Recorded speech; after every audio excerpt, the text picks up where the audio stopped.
গণতান্ত্রিক বাংলাদেশ।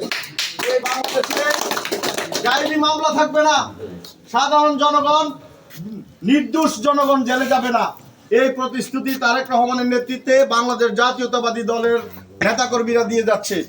আমরা তারই সাথে তাল মিলিয়ে আমরাও আজকে এখানে বলে যেতে চাই, আমরা আপনারা সকলে মিলেমিশে সমাজে বসবাস করব। আমি বিনা বিচারে জেল খেলেছি, কিন্তু আরেকজন যাতে বিনা বিচারে জেল না খাটে সেই প্রচেষ্টা ইনশাল্লাহ আমরা আজকের এই সমাবেশ থেকে শপথ করে যাব।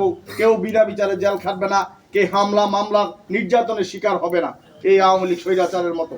ইনশাল্লাহ আগামী দিনে আমরা সমাজে শান্তিপূর্ণভাবে বসবাস করব। আওয়ামী লীগ যারা আছেন তাদেরকে এই মেসেজ দিয়ে দিবেন, আগামী দিনে আপনারা আমাদের সাথে ঐক্যবদ্ধভাবে হয়ে চলেন, আওয়ামী লীগ হয়ে চলেন না। কারণ আওয়ামী লীগের ইতিহাস খুব খারাপ। আওয়ামী লীগের যে অত্যাচার নির্যাতন এই দেশের মানুষের উপরে করেছে আপনারা জানবেন। সেই 5ই আগস্ট শেখ হাসিনা যখন গণভবনে তার বেগে যাওয়ার আগ মুহূর্তে সেনাবাহিনী, বিমান বাহিনী, পুলিশের প্রধান নিয়ে যখন বৈঠকে বসছিলেন, সেনাবাহিনীকে সে প্রকাশ্যে নির্দেশ দিয়েছিল এই দেশের ছাত্র জনতার উপরে গুলি চালাতে। সেনাপ্রধান বলেছিল আমি নির্দেশ দিয়েছি, কিন্তু আমার ক্ষমতার বাইরে, আমার নিয়ন্ত্রণের বাইরে আমার সিপাহীরা, আমার সৈন্যরা সাধারণ জনগণের উপরে, ছাত্রের উপরে গুলি করবে না, ছাত্র জনতার উপরে গুলি করবে না। তখন শেখ হাসিনা প্রতি উত্তরে বলেছিল এই দেশের পুলিশ সফল, পুলিশ কিভাবে পারে। তখন পুলিশ প্রধান বলেছিল, ম্যাডাম আমরা যে গুলি করেছি, আমরা যে মানুষ হত্যা করেছি সেটা আমরা অন্যায় করেছি। এখন বর্তমানে যে সিচুয়েশন দাঁড়িয়েছে, একজনের উপরে গুলি দিলে একজন মরে, বাকিরা জায়গায় দাঁড়িয়ে থাকে। আমরাও আর মনে হয় সফল কাম হতে পারবো না।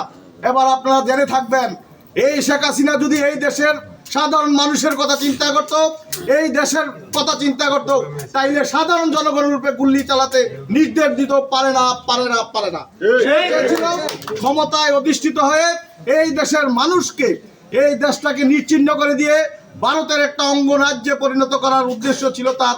এই দেশটাকে ভারতের একটা অঙ্গরাজ্য করার তার এই যে স্বপ্ন, এই স্বপ্ন সে বাস্তবায়ন করতে পারে নাই।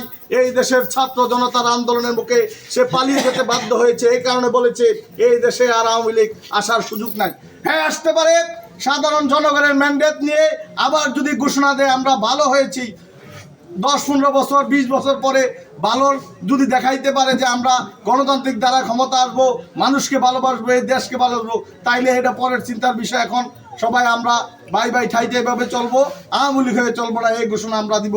সম্মানিত উপস্থিতি, এ পর্যায়ে আমাদের মাঝে বক্তব্য নিয়ে আসবেন আজকে বাক্সিবালী